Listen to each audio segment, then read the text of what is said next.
안녕하세요. 턴언더 튜브입니다. 오늘은 오즈모 포켓에 대해서 한번 리뷰를 해보도록 할게요.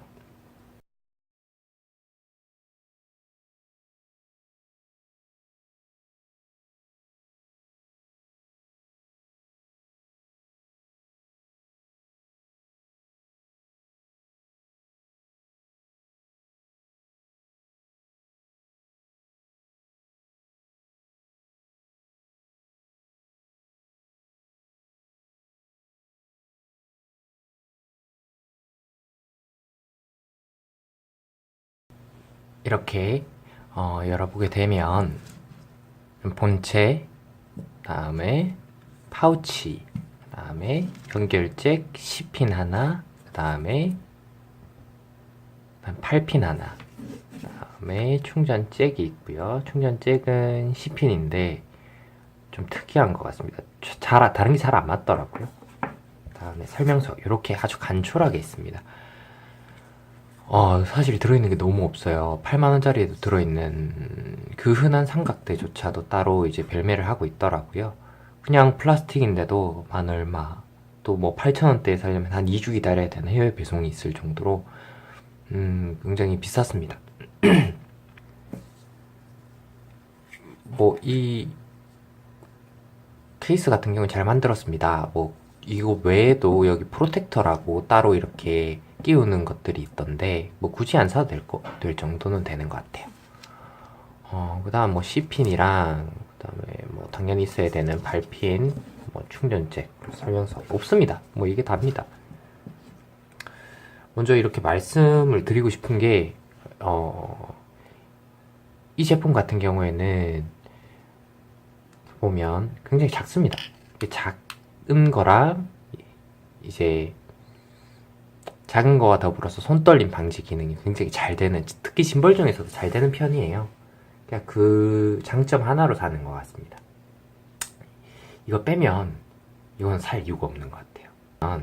이 제품 자체가 DJI라는 회사에서 만들었어요. DJI 많이 들어보셨을 건데 드론 만드는 그 회사 맞습니다. 그래서 드론 만들다 보니까 비행체에 카메라를 넣어야 하기 때문에 소형화를 굉장히 잘했고요. 그다음 소형화와 더불어서 비행체가 많이 흔들리다 보니까 이제 손떨림 방지라던가 그런 부분에서 굉장히 혁신적으로 잘 해놨다. 이 회사가 잘하는 장점들을 잘 집대성한 새로운 제품이다. 까지는 굉장히 좋습니다. 그래서 이 제품을 사는 데는 저는 이렇게 얘기하고 싶어요. 풍경화를 많이 찍는 분들, 야외 촬영이 많은 분들은 이 제품이 굉장히 좋을 것이다. 그런데 오늘 제가 말씀드리고 싶은 거는 많이 나왔을 거예요. 오즈모 포켓에서 사지 말아야 되는 이유. 근데 이 제품 사실 한 달 정도 사용을 해봤거든요. 한 달 정도 사용을 해보니까 단점 같은 것들이 꽤 많이 보이더라고요. 어떤 것들이냐면, 먼저, 액세서리 같은 것들이 굉장히 비싸다라는 건데, 뭐, 다른 촬영 장비들이 그런 식으로, 어느 정도 마케팅을 하고 있고, 또 판매 전략을 세우고 있기 때문에, 수학 전략이라고 하죠. 그런 수학 전략 자체가 나쁘다고 생각하지 않습니다만, 수학 전략을 하려면 적어도 초기 비용 같은 경우에는 좀 적은 게 대부분이거든요. 미국 차 같은 경우만 봐도 초기 비용을 어느 정도 작게 하고 뒤에 이제 AS 비용을 수학 전략으로 많이 받는다 라는 전략을 세우는 게 맞는데, 얘는 초기 비용도 비싸지 않습니까? 그래서 좀 문제가 있다. 가격적인 정책에는 좀 문제가 있다. 그렇게 말씀드리고 싶고요. 좀 비싼 편입니다. 그러니까 왜 비싸냐고 하냐면, 성능 자체가 좋으면 사실 그 돈값 한다라고 말씀을 드릴 수 있는데, 이 DJI라는 회사의 그 어떤 히스토리를 보면 이 제품이 나오는 것 같아요. 아주 이 DJI라는 회사가 만들었다는 게 명확한 제품입니다. 아이덴티티가 명확해요. 앞서 말한 장점들과 더불어서 이제 드론에 넣게 되면 화각이 사실 그렇게 클 필요가 없어요. 멀리서 이제 어떤 피사체를 찍는 거기 때문에 화각 자체가 클 필요가 없는데, 이게 손에 들고 다니게 되면서 확실히 다른 패러다임으로 바뀌지 않습니까? 그런 측면에서 화각이 작은 거는 확실히 아쉽습니다.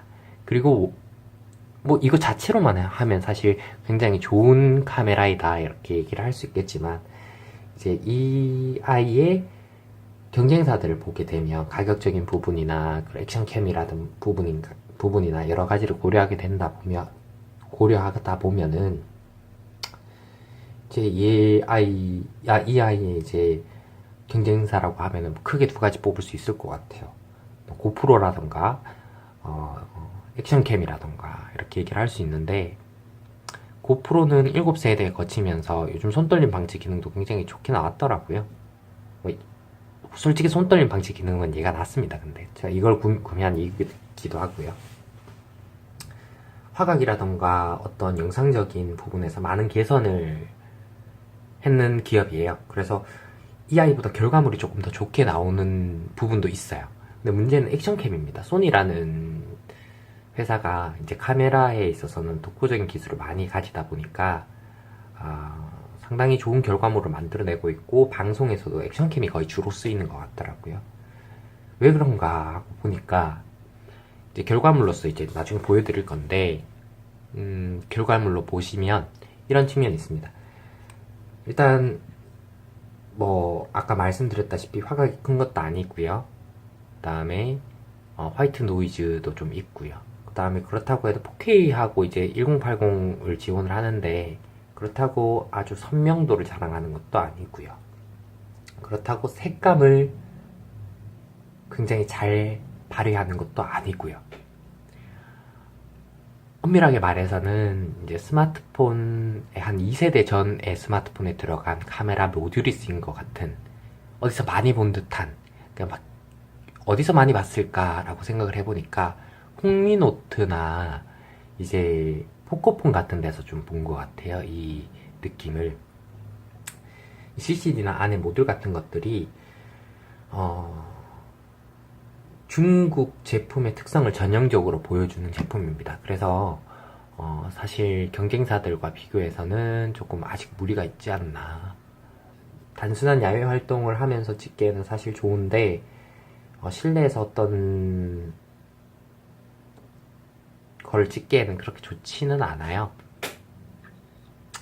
그리고 단점이 있는데, 이 아이를 이제 켜게 되면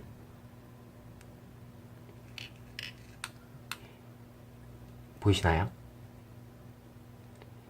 이제 고개가 돌아가면서 이렇게 켜지게 됩니다. 켜지게 되는데, 여기 이걸 빼고 여기 이제 젠더를 꼽아가지고 스마트폰이나 뭐 아이패드나 연결을 해서 그 안에 영상물들을 이동을 하는 작업을 할 거 아니에요. 작품을 만들고 난 다음에.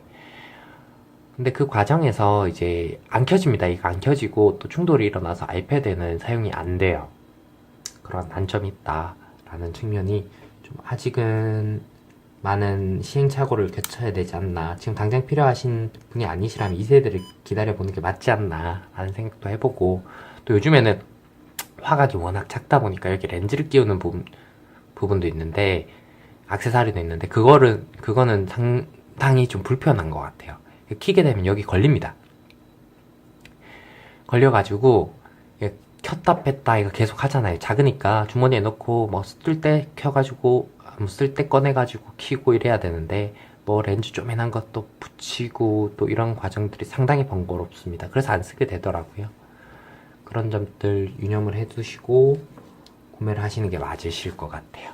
이제 홍대에 가시면 이제 센터가 있지 않습니까? 거기에서 이 화면을 보고 판단을 하기에는 화면이 너무 작습니다. 화면이 너무 작아서 얘가 어느 정도 작냐면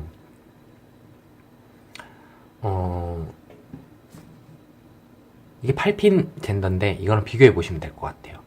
8핀 젠더하고 손 크기하고 8핀 젠더하고 비교해 보시면 될 것 같은데, 어떤 영상물의 결과물을 파악하기도 쉽지 않습니다. 이게 초점이 제대로 맞춰졌는지도 파악하기가 쉽지 않아요.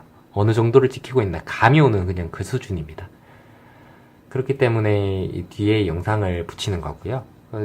붙이는 영상을 확인을 해보시고 구매를 하시는 게 맞으실 것 같아요. 다 장점과 단점이 아주 명확한 제품이기 때문에 영상을 꼭 한번 보시고 구매하시는 게 맞겠다라는 생각을 합니다.